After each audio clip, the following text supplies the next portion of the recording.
Alright, guys, I'm back with another chapter in Judges. We're in Judges chapter 13, where the header reads, 6th period, Samson, the birth of Samson. We get right into it. Again, the Israelites did evil in the Lord's sight.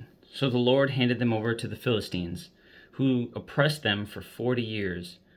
In those days, a man named Manoah from the tribe of Dan lived in the town of Zorah.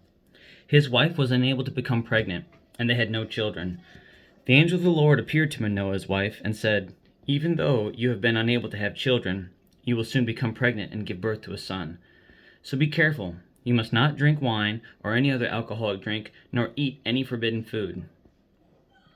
You will become pregnant and give birth to a son, and his hair must never be cut, for he will be dedicated to God as a Nazirite from birth. He will begin to rescue Israel from the Philistines." The woman ran and told her husband, "A man of God appeared to me. He looked like one of God's angels, terrifying to see. I didn't ask where he was from, and he didn't tell me his name. But he told me, 'You will become pregnant and give birth to a son. You must not drink wine or any other alcoholic drink, nor eat any forbidden food. For your son will be dedicated to God as a Nazirite from the moment of his birth until the day of his death.' Then Manoah prayed to the Lord, saying, 'Lord, please let the man of God come back to us again and give us more instructions about this son who is to be born.' God answered Manoah's prayer, and the angel of God appeared once again to his wife as she was sitting in the field. But her husband, Manoah, was not with her.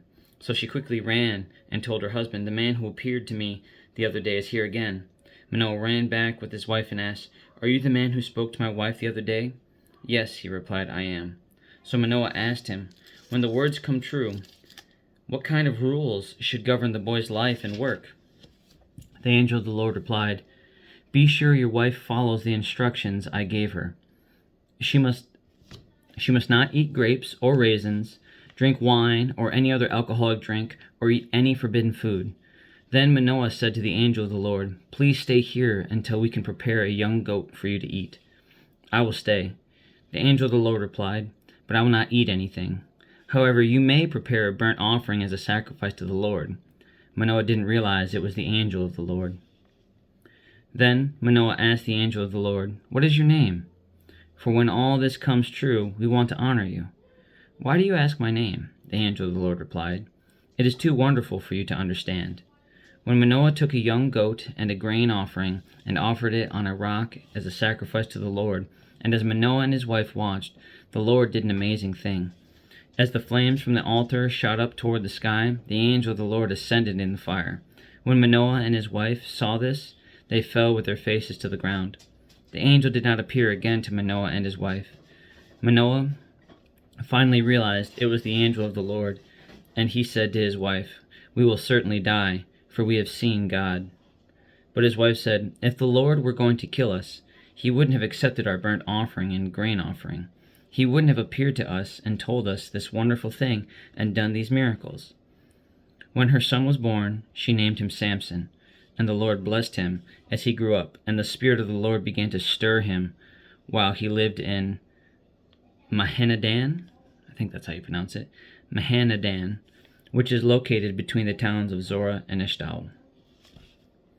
And that's the end of chapter 13, guys. And so this is one of my favorite stories in the Bible that we're getting started with.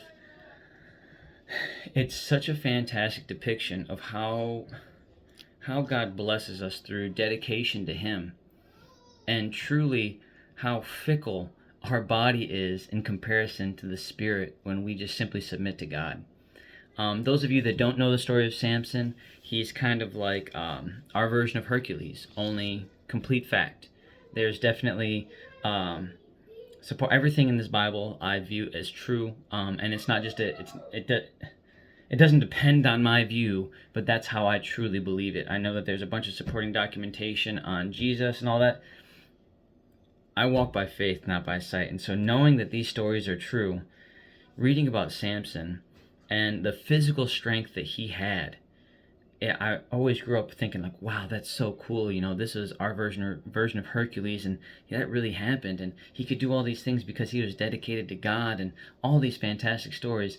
But to see that the flesh when the spirit wasn't focused and fixated on God, that strength is nothing. It completely disappears in the absence of God, or in the presence of God, depending on how you look at it. And so I love this story. This story of Samson is near and dear to my heart because, like all men, and I won't say all men, like most men, their Achilles heel is a beautiful woman. They have haughty eyes. And so even the strongest of men end up succumbing to that. So on that note, I look forward to reading it to you guys, and it's definitely something that I like to read, especially as men look to grow in faith and spirit while still maintaining their strength in their body, because having a strong back and a strong arm for God to use, not that it's required, God will use you however you come, but in realizing and recognizing that this is a temple that He is to reside in, making sure that it's strong, making sure that it serves, making sure it can protect and provide is something that I've kind of always leaned on, and I feel like that's through example of my earthly father, and he was a fantastic example for me, and so I've always tried to do my best to take really good care of my body, to be strong, but I think that when you're dealing with extreme, Samson is such a fantastic story to read, that you adhere to those, that regardless of how strong you become, your reliance on God is absolute. And so I look forward to continuing this tomorrow. So have a good night. God bless. I love you. Jesus loves you. And I'll be back for chapter 14 of Judges tomorrow, where the header reads Samson's Riddle. So have a good night. God bless, guys. I'll see you guys tomorrow for chapter 14 of Judges. Have a good night.